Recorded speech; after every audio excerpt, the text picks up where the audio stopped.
Forecast. You guys getting out. He's getting out. He's going to approach him. There he is. He's walking up to him. Going down. Your heart's up in your throat at this point in time, thinking, okay, did he do it? Did he get away with it? Or is it time to hit him or what, you know? April 1989, New Haven, Indiana. The manager of a large discount store gets an unusual anonymous tip. The store is going to be robbed by a disgruntled ex-employee with a history of violence. Store manager John Good immediately contacts local authorities, and a video surveillance sting is set in motion. Here's what happened. The sheriff's department believed that the suspect was going to try and rob us as we took our bank deposit to the bank.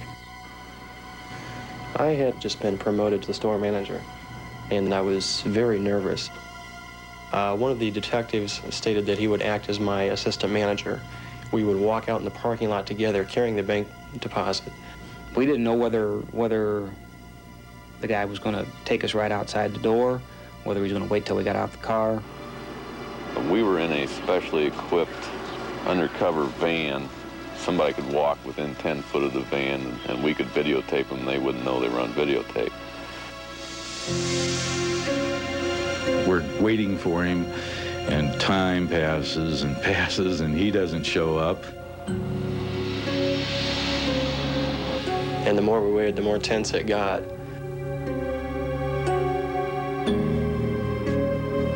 Finally, we were real close to calling the entire operation off when in he drives. Kind of a blue Oldsmobile, we think. And it just coincidentally happens that he's parked directly in front of our officer's vehicle. We're both ready whenever you guys are. And at that point, then it becomes tense, because now is when the danger comes to play. When I finally realized it was going to happen, I was kind of frozen, and I was pretty terrified because I thought there was going to be gunplay. I had no idea of what I was going to walk into.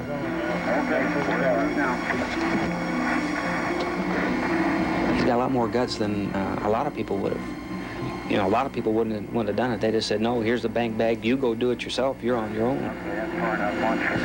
I told him that after about 15 or 20 foot, turn around and go back in the store and to keep everybody away from the windows. All we knew that he was going to be armed. Didn't know with what. I assumed that it'd be with a gun. So I just imagined, you know, everything that could go wrong would.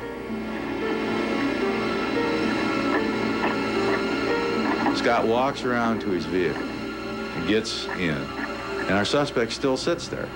He doesn't do anything, he sits there. Guy ain't moving, Dick. And we're sitting there, and seconds are hanging like hours, and nothing's happening.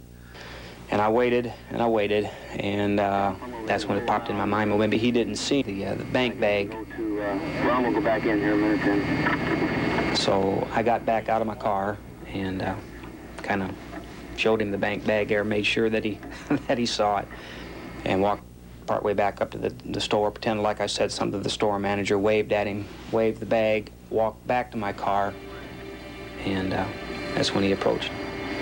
Here, you guys getting out. He's getting out. He's going to approach him. There he is. He's walking up to him. Going down. He was going down right now. He's headed up for Scott.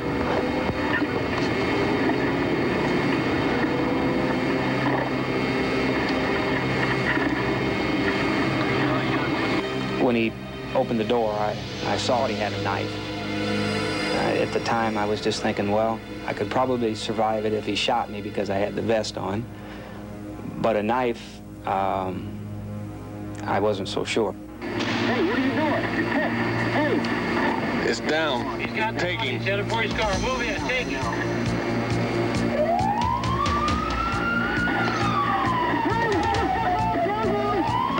All of a sudden, these police swoop out with their hands out the window with guns drawn and stuff. I'm about, freeze, get down, we'll kill you and stuff.